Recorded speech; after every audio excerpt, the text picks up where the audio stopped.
Hey guys, and welcome to my Araxxor aka Daddy Longlegs guide. So when you're ready, grab your cup of tea, sit back, relax and enjoy. Araxxor is a high level boss. However, Araxxor is also one of the very few high level bosses you can easily get into using mid tier weapons and armor. However, I still recommend you have 80 plus combat stats at least to make your life a little easier, and to make Araxxor even easier, 95 prayer for curses, 96 herblore for overloads, and at least 68 plus summoning for BOB familiars that can bring a lot more food than the lower level ones. Here are a bunch of useful items that can be useful for the boss. There are various things that can help you boost your damage, get your kills smoother, make the kills easier, like ability keybinds, make your rotations better using adrenaline or replenishment potions, the nope player owned farm perk for extra damage against spiders.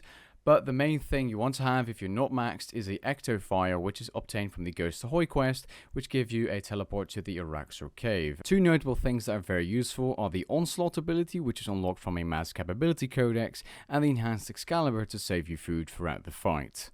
As for the gear setup examples, I just want to say Araxxor is easiest learned using range, and it is by far the easiest combat style to use at Araxxor.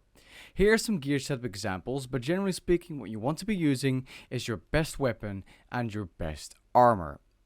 Try to use your best amulets and cape and ring if possible as well, but do not worry about the Ring of Death I'm equipping in the ranged mid-level setup or the high-level one, as you can actually kill Araxxor in practice mode, making it so that you do not have to pay any death costs. Just a general rule of thumb you could follow, just have tier 70 power armor, so Armadyl, Bandos or Magic, and have at least tier 75 to tier 80 weaponry. So for range that would be a Royal Crossbow, for Magic that would be Abyssal Wand and Orb or Virtus Wand and Book, and for melee make sure if you're learning you are using a Scythe type weapon or a weapon that gives you extra range. Some examples of this would be the Masuda's War Spear, a Crystal Halberd, a attuned Crystal Halberd, a Noxious Scythe. Weapons like the Dragon Rider Lance work as well. This way you can stay out of Araxxor's melee distance and negate the melee hits instead of prayer flicking the entire time. I will not go too in depth in the gear setup examples because I do have full gearing guides if you do not know what the things are and the images you can see on screen. If you do have any questions though, feel free to ask me them in the comments section below. Let's move on. Here are some inventory example setups. What you want to think about are things like stat boosting potions, sourdough and brews for tick eating, super restores, a shield or shield bow switch in case you're using range like the inventory example on screen, ring switches for your ultimates. You want to have food, of course, rocktails or sailfish. If sailfish are too expensive, you want to just stick to rocktails, like the examples you can see on screen. If you're a high level and you do have invention unlocked, a bladed dive switch could be very useful, especially for path 3, aka the light and darkness path. And if you do have overloads, be sure to bring them along, and the same can be said over the adrenaline, aka replenishment potions.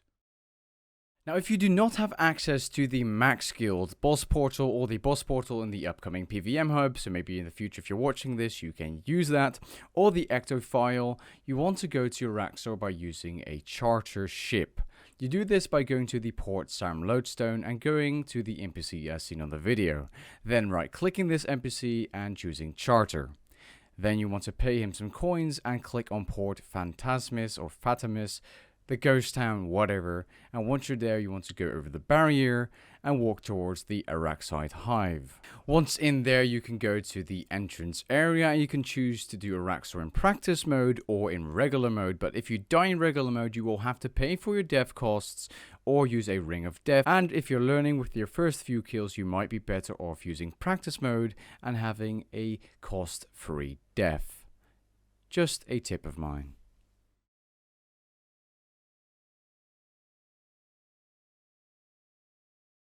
Araxxor has a combat level of 2500 and he has 400,000 life points divided by 4 phases, so 100,000 life points per phase. Araxxor is immune to stuns and he is immune to poison. Araxxor has enrage mechanics. Now the enrage is reset daily, so if you kill Araxxor a lot on a certain day, the enrage will be increased a lot. At a higher enrage, Araxxor his basic attacks and mechanics deal more damage and have higher accuracy. At a higher enrage, the cobweb mechanic, more of that later, deals a lot more reflected damage if you end up hitting him when he's in the cobweb mode. There's a list on screen of all of the things that increase Araxxor's enrage. It's basically him getting mad. It is increased 20% each kill at least. And the max enrage is 300%. If you want to continue killing Araxxor at a low enrage after you've killed a few Araxxors on one day, you can use a Araxxite pheromone to reset the enrage. You can also use the pheromone without consuming it to spawn Araxxor in the weakest combat style against your combat style without using an instance, but you're better off making an instance for an hour for 200k anyways. Araxxor has 4 phases, but he also has 3 different paths. These paths switch every 4 days and there always will be one blocked off. You have the Minion path being path 1. You have the Acid path being path 2, and you have the Light and Darkness path being path 3, aka bottom path. It doesn't necessarily matter which path you take in terms of ignoring mechanics, because for example, if you do not kill the minions in phase 2 on the first path, you will get those minions in phase 3 anyways. And for example, if the Light and Darkness path is open and the minion path is open, in phase 3 when getting those minions you can still get the Light and Darkness mechanic. More of that later. Now before we start talking about the basic mechanics, when you start off your Araxxor kill, the first thing you want to do is start burning the web of the path you want to take, because it will take a while to burn down. You can see the progress in the top section of your screen. The core mechanics of Araxxor are on screen now. The first 3 mechanics are used on all phases: the cocoon, cleave, and cobweb mechanic. The auto heal isn't really a mechanic you need to worry about, because you just need to phase Araxxor by burning down the web or finishing off the acid barrier walk up thingy path, whatever, instead of finishing off his life points, and the egg bomb is only on phase 2 and 3. So let's explain these core mechanics. The first is the cocoon, and in phase 1 Araxxor will use 5 auto attacks, or roughly 5 auto attacks between each mechanic. The cocoon mechanic is basically you being stuck. You need to click as fast as you can on your screen to get out of it.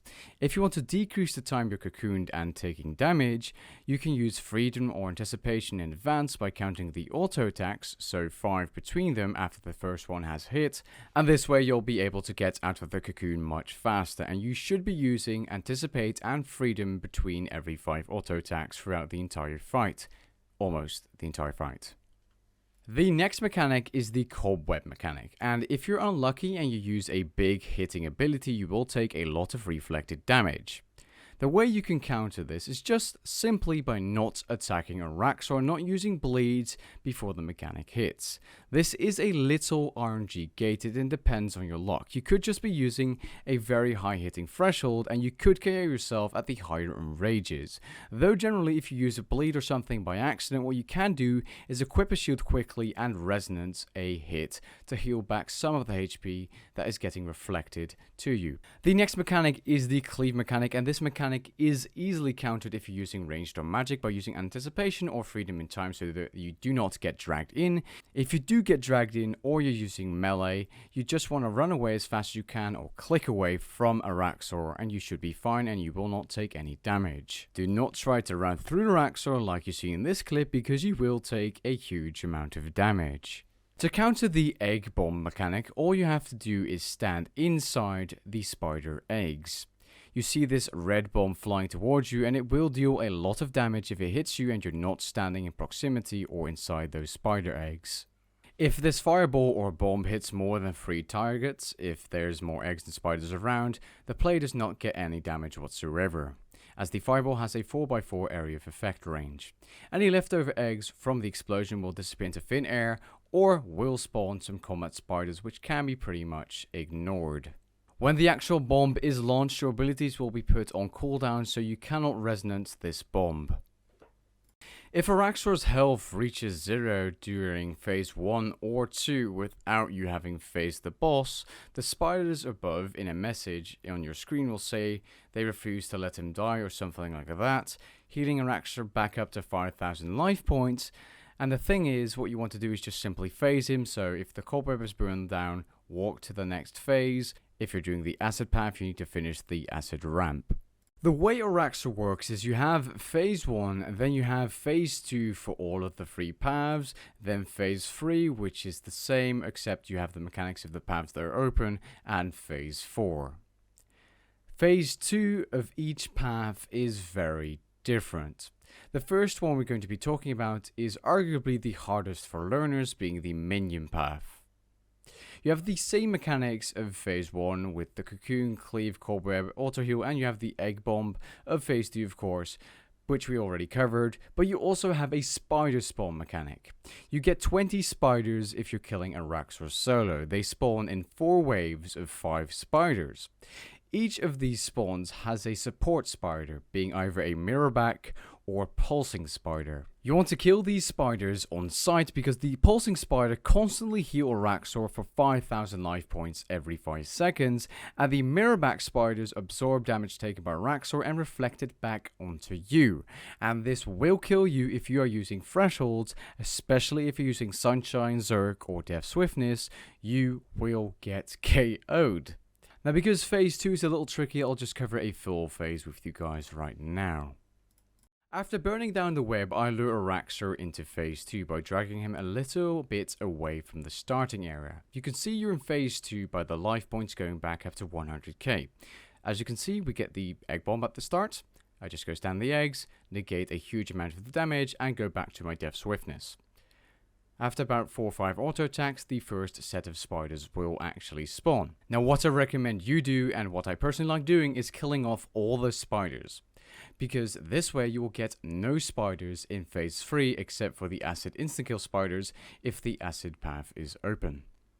Now, as you can see here, I do get a very annoying little bomb. So I have to stand here. As you can see, there's a pulsing spider healing Araxxor, so I kill the pulsing spider while trying to negate the damage from the bomb by standing into the eggs, and then the phase continues. That was the first wave of spiders. That's the second wave of spiders, and another pulsing spider has spawned. Notice how I do not attack Araxxor if I do not know if there's a mirrorback or pulsing spider instead.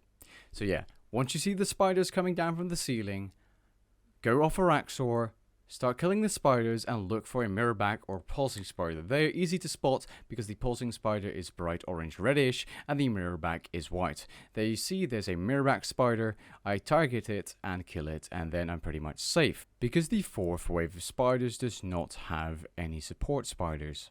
Then all I do is get Araxxor down to 5,000 life points and drag him into the central area for phase 3. More on phase 3 later. Let's first cover phase 2 of the other paths. Timestamps in the description, by the way. So, the middle path, aka the acid path. You have the same mechanics as previously explained, but you also have the acid spider, which can instant kill you, and do not confuse this with the highly acidic spider of phase 3, and the acid ramp mechanic, which sometimes can be quite annoying and is just a bit of a lame mechanic in my personal opinion. Now, the acid spider mechanic is rather simple if you spot the actual animation and you know beforehand where it's going to spawn. However, if this mechanic catches you off guard, you will die, get instant killed, and it will leave you very frustrated. Now, you can counter this mechanic and see it coming if you're paying attention when Araxxor slaps his legs on the ground and pukes out a little blob. You can then see a greenish blob which is camouflaged quite well on the ground. Not too long after, a acidic spider will spawn and it will run towards you. You can surge away from the spider, and this is the easiest way to counter it. Once the bar is actually filled up, the acidic spider will disappear and you will be safe once again. Starting off the acid path, you want to lure Araxxor inside the acid pool.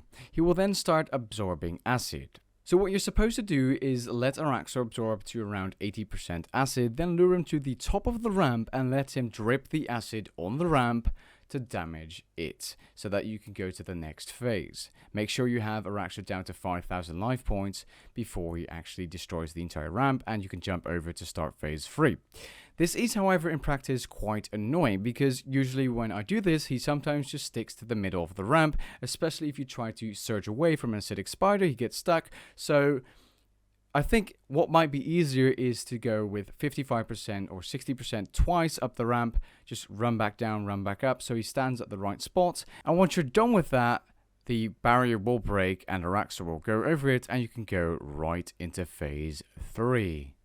Here's a clip sped up showing it working in one try. After this clip, I will move on to the next path. The second phase in the third path is really straightforward. It's dark, and you get attacked by Araxxor from above with ranged and magic hits, which you can negate by using your protection prayers or res with your shield if you want to. But there's also the darkness and light bits. If there is a light, you want to go towards the light as fast as you can by using Bladed Dive, Surge, or maybe even Escape. This way you will not take type-plus damage when standing in the dark. But sometimes there's an egg bomb and you have to go ahead and stand in the eggs to reduce the damage of the bomb. But every now and then Araxxor charges you and you have to avoid the charge to let him break the barrier. So to make this phase easy to understand, I will just show you a full phase of the light and darkness path. Before you enter the light and darkness path, you want to make sure Araxxor is down to around 5,000 life points, then enter. In this path, it will be completely dark and you'll take type-plus damage in ticks. The higher the enrage, the more damage you take. In this path, what you want to do is try and avoid the attacks coming from the ceiling, which are magic and ranged attacks from Araxxor, and standing in the light every time you get the opportunity to, because this way you won't take tick damage. But while doing this, you also have to avoid the egg bombs, which do a massive amount of damage, and therefore you'll have to stand in the darkness to stand in the eggs to take the hit from the bomb and pretty much take a lot less damage. So basically all this phase is waiting until Araxxor comes and attacks you, because all you do is eat some food, res a magic or ranged hit here and there. And once you get the message from Araxxor prepares to come down from the ceiling and charge, you want to stand in the light to take less damage or stand in the bomb eggs if you can, because if not, you'll still take the bomb hits, and if you mess up the Araxxor charge, you'll take even more damage and that can actually kill you. So the Araxxor charge mechanic is really simple. All you need to do is press the arrow keys on your keyboard in the right direction. When Araxxor swipes from the right, you want to dodge to the right. When Araxxor swipes from the left, you want to dodge to the left. If Araxxor's front legs are low to the ground and spread out, you want to dodge up because he will try and pinch you. When Araxxor's front legs are pointing down and close to each other, you want to dodge downwards. And if you do this correctly, Araxxor will damage the wall by 50%. If you fail to successfully dodge, Araxxor will do 25% damage against the wall and hit you for 2,500 type-plus damage. And if you don't do anything at all, you'll take a massive hit and Araxxor will do absolutely nothing against the wall.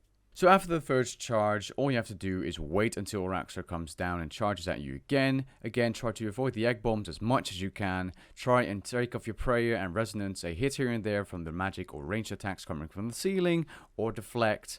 You know, as long as you can save food, it will be better for you, especially if you're learning, because you will need that food for P3 and P4, especially P4. Here he has spread his legs and they're down, so I jump or dodge upwards. Now phase 3 is rather interesting. You have the same mechanics as the previous phases, being the cocoon, cleave, cobweb, and egg bomb. Now if certain paths are open, you gain the mechanics of those paths. So if path 1 is open, you get the spider spawns unless you killed all of the spiders previously in the minion path if you took the minion path. If not, you will have to deal with the 4 waves of spiders. If path 2 is open, you have the acidic instant kill spider and the highly acidic spiders you want to lure under Araxxor. If path 3 is open, you have the darkness mechanic where you have to stand in the light to negate type-plus bleeding damage. 80% of all of the health Araxxor had remaining in the previous phases is returned to Araxxor in a form of healing. This is why I told you to get Araxxor down to around 5k life points.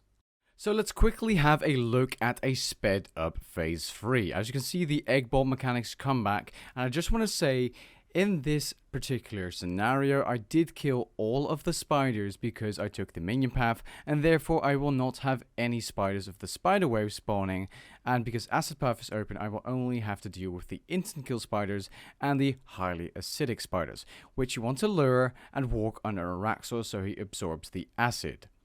Other than that, I'd say if you know the mechanics of the previous phases and you keep using anticipation every 5 auto attacks, you try and avoid shooting the cobweb mechanic where you take damage because of the reflection, you should be fine. Phase 3 really isn't that hard, and depending on what paths are open, you won't struggle that much unless you get unlucky and get instant killed by an instant kill mechanic or the mirrorback spider. So let's move to phase 4. Phase 4 is the final phase of the fight with Araxxor. Araxxor will be stomped and Araxxor will jump onto Araxxor instead, being the female version of the spider. All of the mechanics you had in previous phases can return depending on the paths that are open and what you didn't kill or left over, with exceptions being the auto heal and egg bomb mechanics, but you can still get a cocoon, you can still get a cobweb, and you can still get a cleave. If you left spiders over in phase 3, they can spawn in phase 4. At 50k life points, Araxxor will stop using his special mechanics, so what you want to do ideally is get him down to 50,000 life points as fast as possible. The main way of dealing with phase 4 is getting Araxxor down to 50,000 life points as fast as possible, and ideally you want to go into phase 4 with some adrenaline, so you can use rapid fire and snapshot if you're using ranged, or wild magic if you're using magic, to quickly get Araxxor down. Then what you want to do is build up your adrenaline again if you have Onslaught. And just before Araxxor hits 25k life points, you want to use Onslaught to quickly finish him off. Or use Death Swiftness at around 35k life points, and then, or Sunshine or Berserk to finish him off that way if you do not have the Onslaught ability. During phase 4, you want to be prayer switching for the ranged and magic attacks to negate a part of the damage. The magic attacks are the massive green blobs and the ranged attacks are the greyish bombs. If you do not do this, you will take a lot more damage. Assigning your prayers to 2 hotkeys makes switching prayers much easier mid-combat. At 25k life points, Araxxor also spawns this black sludge ball thingy. This thing bounces around, and after a few bounces it will target you and hit you for large typeless damage. You then want to move one tile out of the way so that it bounces around for a few times more before hitting you again. Usually you'll have Araxxor dead by that point, if not just move again. So let's quickly cover a far from perfect P4. So I start off by using my thresholds to get Araxxor down, as I had a lot of adrenaline while trying to prayer flick, but sometimes I messed that up as well. Right there, I almost got cleave because I didn't have anticipate or freedom up, because until 50k life points, Araxxor can still use his special mechanics. As you see, I tried to do more damage by using thresholds, and this time I did anticipate the cleave, and therefore I did not get dragged in. Once he's below 50k life points, I tried to build my adrenaline up. And then, just before 30k life points, I use Onslaught. Remember, while using Onslaught, you can use the Enhanced Excalibur to heal without cancelling your Onslaught, and you can also steal Prayer Flick to negate the damage of the ranged and magic attacks. Now, if your health gets too low, you want to eat up and use an ability just as you cancel out your Onslaught to finish off Araxxor, or just try and kill him with your basic abilities instead. You do not need to risk the kill. Here's an example of me using Death Swiftness to finish off phase 4. Please ignore the kill timer, I know it's very slow, but that was because of the light and darkness path. So just keep prayer flicking, do your Death Swiftness rotation and you should be fine, and Araxxor should die pretty quickly. Here's an Araxxor phase 4 without me using anything and just me using thresholds and regular basic abilities. And yes, this is definitely an option, but just keep an eye on your health, especially when the bouncy sludge hits you. And there we go, boom, dead. Duo Araxxor is always an option, and most mechanics are doubled, or the light for light and darkness changes more frequently. There's more spider spawns, I believe it's exactly double. I don't think Araxxor Duo is very popular apart from just doing speed kills as the ones you're seeing in this video, where you skip phase 3 or Minion path, which is quite fun by the way. You can get really fast kills around 2 minutes and 10-20 seconds ish. This is ideally done with acid and Minion path open, and I could cover this, but I don't think it's too relevant for a lot of people. I think most people are interested in soloing Araxxor, and Araxxor really isn't that difficult as long as you know what you're doing and you have decent mid-level gear. And with that being said, I'd like to end off this guide. If you enjoyed this guide or found it helpful, please leave a like down below and maybe even consider subscribing. And I'll catch you guys in the next video. Peace.